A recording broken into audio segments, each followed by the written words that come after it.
What is the sad truth about smart people? They have no effect on dumb people's opinions.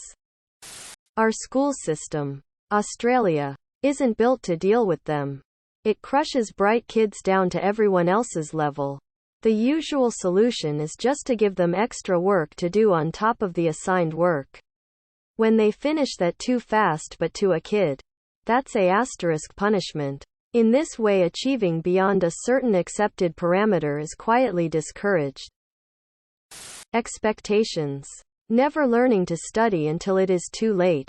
Being forced to learn outside of your age-related interests. Being terrified of failure. Not being able to balance ambition and said fear of failure. Once again, expectations. My mother put so much pressure on me at such a young age I couldn't handle it.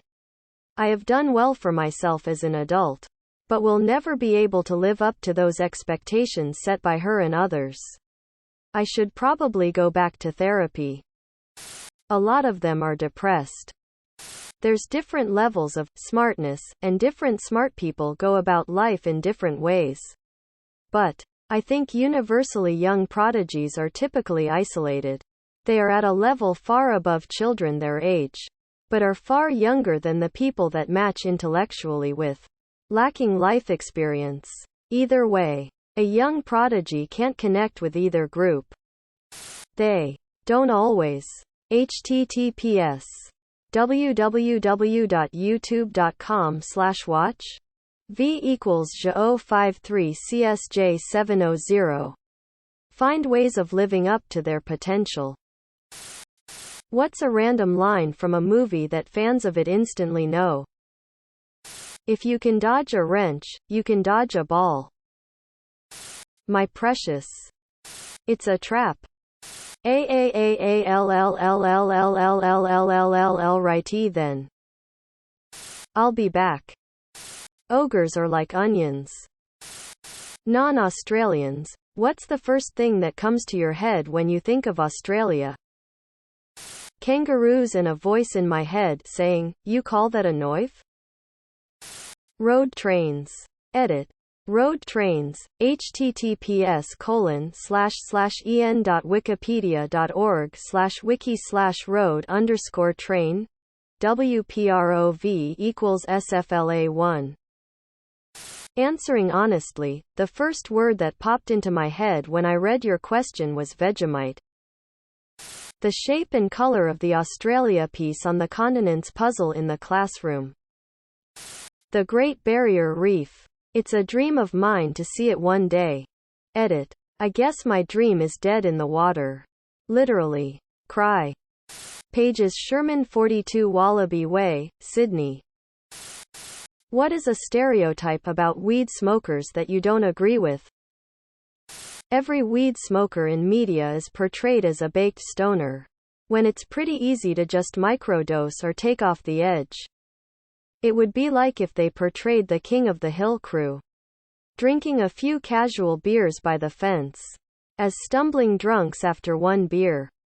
They have a mellow, worldly, progressive view of the world. Hardcore conservatives smoke weed too. Just look at Oklahoma. Not a single county went to Obama or Biden. Yet they have more progressive weed laws than practically all of Europe. I don't think everyone who smokes weed is lazy. When I lived in Cali, some of the most creative and hard-working people I've ever met smoked weed. Now I'm in Texas and it's illegal here. Which is probably why everyone here is so dull lol. That they can just stop whenever they want to. Or that it doesn't damage the lungs. I've smoked weed daily since I was 16. I'm 35 now. I've known lots of people who smoke pot. And the amount of them that sell, it's not addicting. It's not habit forming, is ridiculous. I smoke. I support everyone that wants to smoke. But don't undersell the pitfalls. It's absolutely habit forming. And it absolutely is not good for your lungs. Potheads need to start accepting the pros with the cons, rather than pretending the cons don't exist. That people are going to pressure you into smoking it. I've been offered it many times over the years and declined. That was the end of it. That they're lazy potheads. I don't smoke, but both of parents do, and they're the hardest working people I know. My mother works an incredibly emotionally and physically demanding job. My father worked a labor union for my entire life before retiring and still doing side jobs. My mom uses it to relax and unwind at the end of a particularly stressful day. My dad has debilitating anxiety that pot helps him to cope with.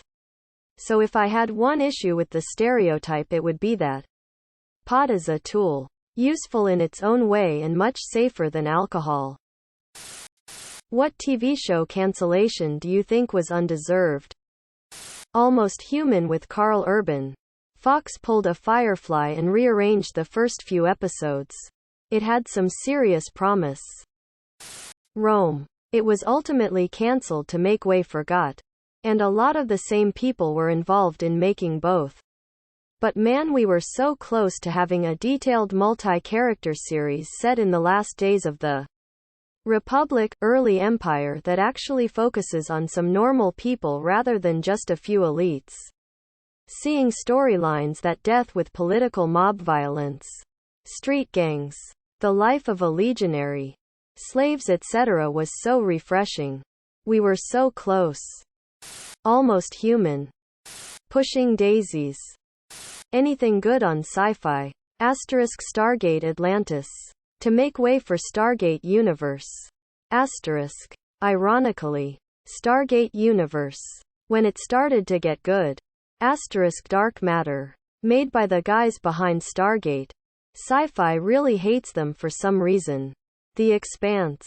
Until it was saved by Amazon. Daredevil actually have a large fanbase, so the cancellation was baffling. What do you think about when you wake up? First thing I do is check the time. Fuck, I'm awake. My dream. That I can't wait to go back to bed. Did I wake up on time or did I lose my job? Going the fuck back to sleep.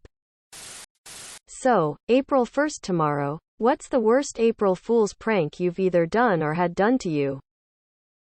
Uncle's wife was pregnant with her first and I, being a funny 12-yo, decided for some reason to pull a prank on my grandma and tell her that her daughter-in-law went into labor and is giving birth to the baby in the garage. Grandma gets overwhelmed and heads outside while also trying to reach out to her son and other people to organize transport, only to find out Dill is just chilling in the garage tidying up stuff. OBV, everybody gets mad at me and I get grounded. Fair enough. 4 hours later, Uncle's wife goes into labor for real and ends up delivering the baby the same day on the first, haha, and I got to name the baby. My mom and her friend would randomly pull pranks on each other when I was little. So around 30 years ago, that ended when her friend listed my parents' house for sale in the local small-town newspaper. With the footnote, divorce pending. My mom did not appreciate having to individually explain to practically the entire town that she was not getting a divorce and her house was not for sale. In 5th grade, one didn't have any friends. Except my teacher, who was cool. On April Fool's Day, a kid I really quite liked offered me one of his Oreos at lunch. I was thrilled. Not because of the cookie, but because of the gesture of friendship. Yeah, he had replaced the Oreo's cream with toothpaste. Sister decided it would be our comedic to put glue on the door handle. 3 months later, it wasn't sticky anymore. This was big news mistaken for a joke. I was born on April 1st. The birth was pretty hard on my mother and I. My mom had an estranged relationship with her mom, but thought she should know that she had a new grandchild. Despite everything, my mom gave her the news via phone call. My grandmother's response? What the fuck? You called me for the first time in 2 years just to tell me a goddamn April Fool's joke?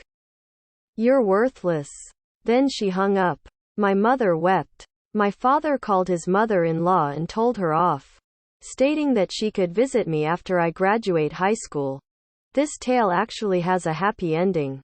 My grandmother actually drove 10 hours from her home to the hospital to apologize to my mother in person. She visited me, too. From there, her relationship with my mom improved and they were on good terms when my grandmother died in 1996.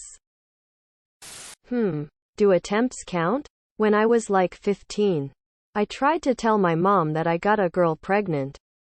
She just looked at me and laughed loudly, crying. Subscribe, my brothers.